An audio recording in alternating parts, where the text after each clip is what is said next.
ইমাম আবু হানিফা রহমতুল্লাহ আলাইহি তিনি কি তিনার নিজের জীবন দশায় কোনো সময় এরকম কথা বলেছেন যে আমার কথা তোমরা সম্পূর্ণ মেনে নাও যা আমি বলছি? তিনি তো এই কথা বলেছেন, ইদা সাহাল হাদিস ফাহুয়া মাযহাবি, সঠিক হাদিস হচ্ছে আমার মাযহাব।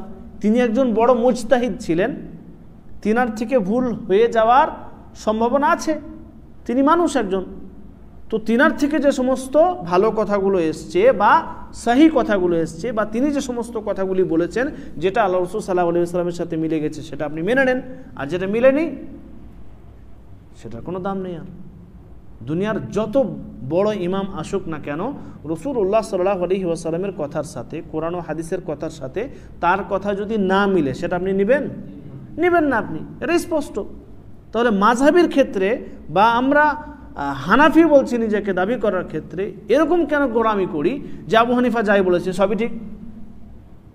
আপনি একথা স্বীকার করছেন যে কোনো ব্যক্তির কথা, দেখেন আপনি একথা একদম স্পষ্টভাবে স্বীকার করছেন যে আল্লাহ রাসূল সাল্লাল্লাহু আলাইহি ওয়াসাল্লামের সাথে কোনো ব্যক্তির কথা যদি না মিলে, দুনিয়ার যতই বড় বাদশাহ হোক না কেন, যত বড় ইমাম হোক না কেন, তার কথা আপনি নেবেন না। কিন্তু আপনি বংশগত হানাফি, ফলে আপনি যখন দেখছেন যে আল্লাহ রাসূল সাল্লাল্লাহু আলাইহি ওয়াসাল্লামের সহিহ হাদিস এসেছে, হুজুর আমার বাপ দাদা তো করেছে, কিভাবে আমি এটার উপর আমল না করে এটার উপর যাব? এটা ছেড়ে দেন, কারণ সহিহ হাদিস আপনি পেয়ে গেছেন, সঠিক হাদিস আপনার কাছে চলে এসেছে। সহিহ বুখারী মুসলিমের হাদিস একটা পেয়ে গেলেন যে অমুক পদ্ধতিটা হচ্ছে আল্লাহ রাসূল সাল্লাল্লাহু আলাইহি ওয়াসাল্লামের পদ্ধতি, এই পদ্ধতিতে আল্লাহ রাসূল সাল্লাল্লাহু আলাইহি ওয়াসাল্লাম এই কাজটি করেছেন, সাহাবা একরামরা এই কাজটি করেছেন। যদিও আপনার পরিবারে, যদিও আপনার সমাজে, যদিও আপনার এলাকাতে ওই পদ্ধতি ছিল, ছেড়ে দেন ওই পদ্ধতি। এতদিন ভুলের ওপর ছিলেন, এটা তো হতে পারে, স্বাভাবিক। এটা মানুষ ভুলের ওপর থাকতে পারে, ভুলের ওপর হয়ে যেতে পারে, সেটা স্বাভাবিক।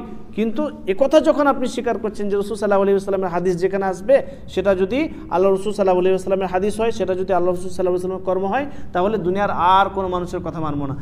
তাহলে আবু হানিফা রাহমাতুল্লাহ আলাইহির ক্ষেত্রে আপনি এরকম কেন করেন যে আবু হানিফা যাই বলেছে সবই মেনে নেব? বরং সেক্ষেত্রেও তো আপনার এই উসুলই হওয়া উচিত যে আমি রাসূল সাল্লাল্লাহু আলাইহি ওয়াসাল্লামের কথার সাথে যদি আবু হানিফা রাহমাতুল্লাহ আলাইহির কথা মিলে যায়, তিনি একজন বড় মুজতাহিদ ইমাম ছিলেন, তাহলে আমরা মেনে নেব। আর যদি না মিলে তাহলে তিনার কথা জানবো যে তিনার ইজতিহাদি খাতা, তিনি মুজতাহিদ একজন, তিনি কোশিশ করেছেন, চেষ্টা করেছেন কোনো মাসলায় ফতোয়া দেওয়ার ক্ষেত্রে, তিনার থেকে ভুল হয়েছে। তো তিনি যদি ভুল করেন তাও তো তিনি একটা সওয়াব পাবেন। আমরা সকলেই জানি যে যিনি মুজতাহিদ, যিনি কোরআন ও হাদিস গবেষণা করার পর কোনো একটা ফতোয়া দেন, তিনি একজন মুজতাহিদ ইমাম আবু হানিফা রাহমাতুল্লাহ আলাইহি। তো তিনার থেকে যদি কোনো মাসআলায় ভুল হয়ে যায় তাহলে তিনি তাও একটা সওয়াব পাবেন। আর আপনি যে তিনার ভুলের ওপর, ভুল মাসআলা সেটার উপর আমল করতেই থাকলেন, যদিও আপনার কাছে সহিহ হাদিস চলে এসেছে, তাহলে আবু হানিফা রাহমাতুল্লাহ আলাইহির এই কথার উপর আপনি কিভাবে আমল করলেন? ইদা সাহাল হাদিস ফাহুয়া মাযহাবি, সঠিক হাদিস হচ্ছে আমার মাযহাব। ওই জন্য মাযহাবি গোড়ামি আমাদেরকে ছেড়ে দিতে হবে।